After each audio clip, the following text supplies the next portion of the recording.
कि अप्पा जी हम और सुनंदा बैठे हैं, तो अप्पा जी एक कोई टप्पे का अर्थ, सुनंदा चूंकि पठानकोट के, तो उससे अंतर एक अर्थ पूछ रहे थे कि इसका मतलब क्या, गाते आ रहे हैं अर्थ पूछ रहे थे। यानी वो इतना, it is so much a part of tradition and culture कि भाषा वहाँ मायने नहीं रखते, वो गायकी है हमारी, हम गाएंगे किस भाषा में, इससे मतलब नहीं। लेकिन वही वहाँ भी कायम है, वहाँ भी वो ब्रज के पदगार है, पंजाब में बैठे, यहाँ भी पाकिस्तान में भी। और मालिनी, आज से संकट मोचन संगीत समारोह शुरू हो रहा है, तो मुझे लगता है कि विक्रम जी अगली बार अगर इनकी जो प्रस्तुति है ये आप,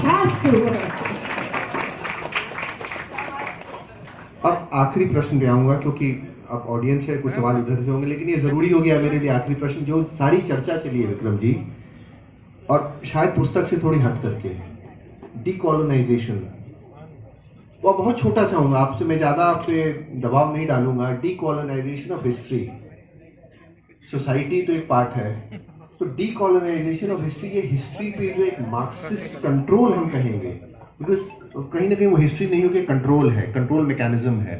तो आप एज ए हिस्टोरियन इसको कितना बड़ा चैलेंज पाते हैं, क्योंकि आपके रास्ते में बाधाएं आती होंगी इसको लेकर के, आई एम श्योर। तो ये कितना बड़ा चैलेंज है आपके एज ए हिस्टोरियन, ये डीकॉलोनाइजेशन प्रोसेस? बाधाएं आना एक बात है, मेरे तो बहुत सारे केसेस जो हैं कोर्ट में, अभी लड़ाई चल रही है उसके बारे में, बहुत सारे लोगों को मैंने court, taken them to court, because देखिए आप समझिए कि 70 साल तक जिन्होंने किसी चीज पे अपना आधिपत्य स्थापित करके वो बैठे हुए हैं, तो अब बाहर से कोई आदमी आए और he strikes missiles at your well-entrenched fortress, so anybody would feel insecure.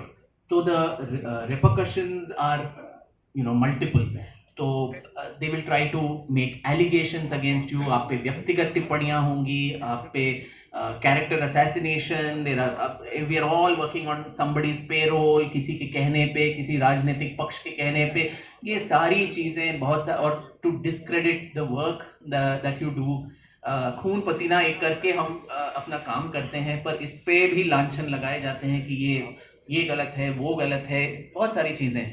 तो I think the biggest challenge, बहुत सारे युवा गण यहाँ बैठे हैं, और आई एम श्योर कुछ लोगों के मन में ये भी आशा होगी कि हम भी इतिहास के लेखक बने, इतिहासकार बने, शायद इसमें ट्रेनिंग भी लें। पर एक बात मैं कहना चाहूंगा कि this revision of Indian history, correction of Indian history जो करने की सोच रहे हैं, दिस इज अ धर्म युद्ध। ये आसान बात नहीं है। जिस तरह विष्णु जी अदालत में जिस तरह से युद्ध लड़ते हैं, एक सच्चे इतिहासकार को in the field of academia we have to fight the same kind of battle.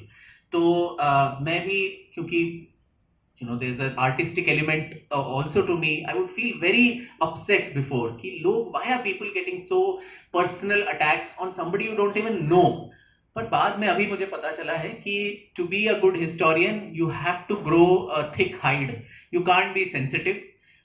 और धर्म युद्ध पे जब हम निकले हैं, तो जिस तरह से अर्जुन को बोला गया कि आई एम जस्ट सीइंग मछली की आंख, बाकी कुछ मेरे नजर में नहीं आ रहा है, जिस तरह हमारे प्रधानमंत्री पे भी जिस तरह से लांछन उन पे डाले जाते हैं, पर वो तटस्थ रहते हैं कि मेरा एक विजन है, भारत को किस तरह से आगे ले जाना है। तो I think a new age historian who is looking at this decolonisation, जो कॉलोनाइज नैरेटिव, जिसको सैडली स्वतंत्रता के बाद हमने उसको और ज्यादा कॉलोनाइज कर दिया with ideological tents. So for those who are brave enough to get into this battle, I think one needs to really grow nerves of steel. But this will surely be something which I hope will be a legacy for future generations. और आपकी आने वाली पीढ़ियां, they will remember your name hopefully with a lot of reverence, कि जो शताब्दियों से जो बुरी चीज हो रही थी, उसको बदलने का थोड़ा प्रयत्न किसी ने किया।